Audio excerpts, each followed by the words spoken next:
I found an old Barbie doll house at the thrift store and decided to fix it up for my 4-year-old. This dollhouse needed a lot of work, even though the bones were pretty good. You can see that every single surface of the dollhouse had pieces that was peeling off and just needed to be remedied. I originally started sharing this renovation over on YouTube Shorts, but I realized pretty quickly that 1-minute videos were just not going to cut it for me to be able to go into detail on what I was doing with this dollhouse. So I did share the floors of the bedroom on my last YouTube short if you have not checked that out. But today we are moving on to the walls. Because this material is not really wood and not really cardboard and very slick and not porous, it's just not an ideal material for painting without a lot of prep work.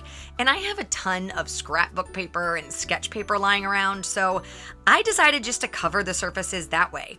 I started doing the top floor bedroom in this really pretty purple pink scrapbook paper I had, but then I realized that I didn't have enough of it to cover the whole room.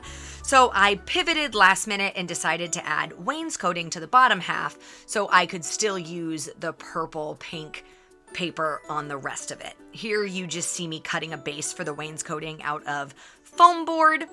For this first dollhouse renovation, I was really trying to use as much materials as I already had on hand. I'm a pretty crafty person and I own my own business, so I did have a lot of random materials lying around. Luckily, I had enough foam board to do this part of the renovation. I didn't mention it, but in the very beginning of this video, you actually saw me cutting out this dollhouse window. The dollhouse did come with pre-cut windows on the sides, but everything on the back wall was just fake windows that had been printed onto the design, and I decided they needed windows. So I cut out that top little triangular window on this top floor, and when I covered the wall with all of the paper, obviously I had to cut that hole out again. I used popsicle sticks to cover the wainscoting. After I had the foundation for the top floor laid, it was time to start decorating it. I used this pink face cloth that I cut the trim off of to try to represent carpet in this bedroom, and I definitely didn't want the wainscoting to just stay popsicle stick colored.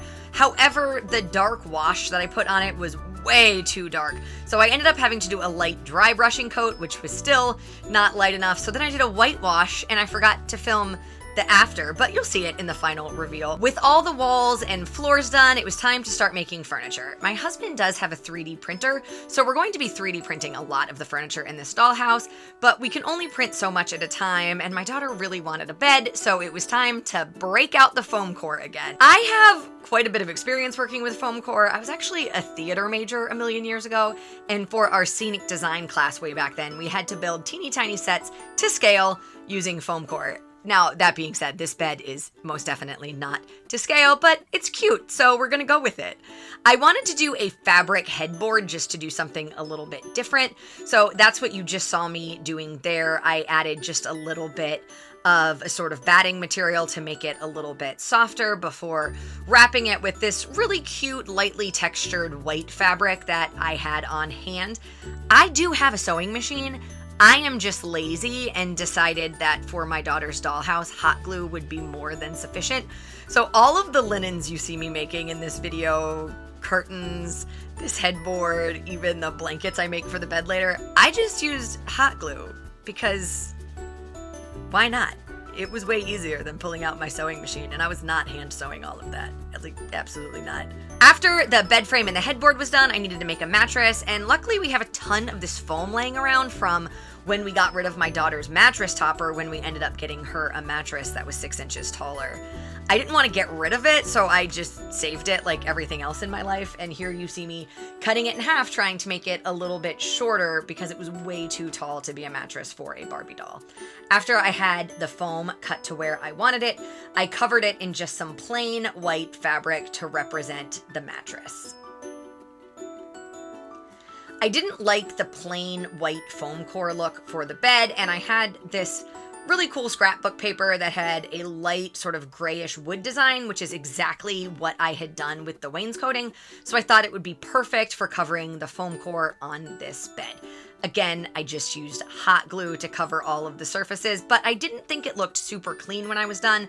So all of the exposed cuts from the foam core, I did cover with these craft sticks. I didn't stain these. I might in the future do a wash to make these match, but for now I just glued them on the exposed surfaces before gluing on that fabric covered headboard to finish off the design of this bed.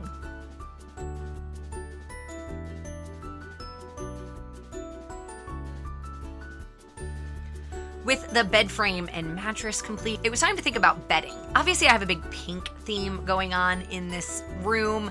Honestly, in the whole house. My daughter's favorite color is pink, and pink just feels so truly Barbie. That being said, I also don't want this house to be so overflowing with pink that we all get sick of it. So I looked through some of the materials I had on hand and realized we had these old hand towels from my bathroom that we don't use anymore. And they seemed like a really great material and texture to make a bedding. So I cut it up and tucked it under the mattress, and it worked really great.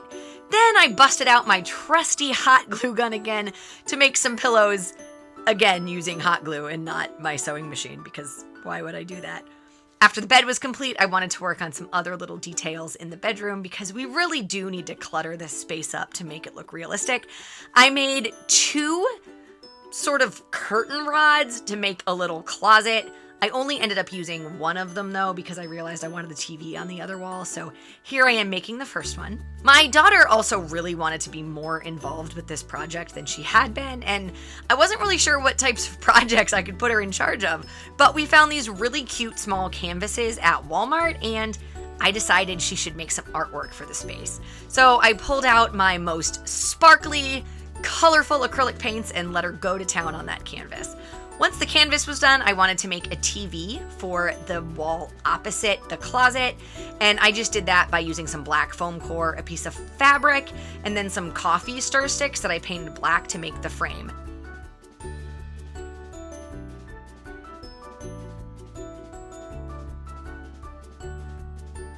Here's my cute little closet coat hanger. We just hung up like 4 outfits just to add a little realism, and honestly, they look so cute here. Next, I had a bookshelf from the Mini Brands books that I just stacked some more shoes and like a purse on top of, again, to help add some realism to the space. The bed takes up so much of the top floor. It is supposed to be a double bed, but yeah, it kind of swallows the space.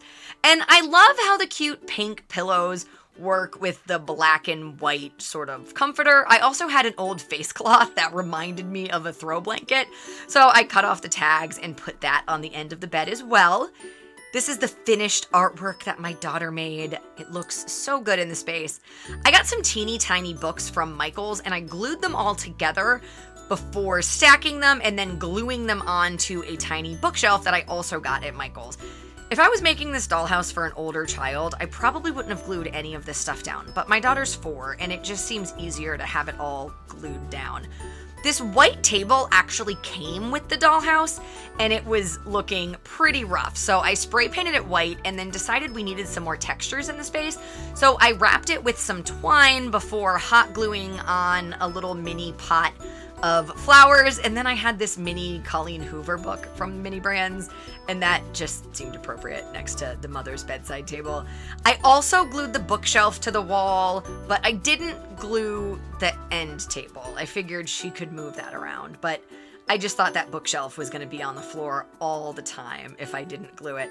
I realized I also never showed you making the curtains, but I did make curtains, again out of fabric and hot glue. And I had a few extra books from the Mini Brands, just some of the common ones that I had laying around, and I glued those all together onto a little white shelf that I then glued to the wall because I felt like there was just a really large gap in between the TV and the bookshelf, and that didn't feel overly realistic. But I actually think that tied the room together perfectly, and here is the space all complete. I may do a few more things to it. I was thinking about adding a mirror, and somebody commented and told me this originally came with a disco ball on the top floor.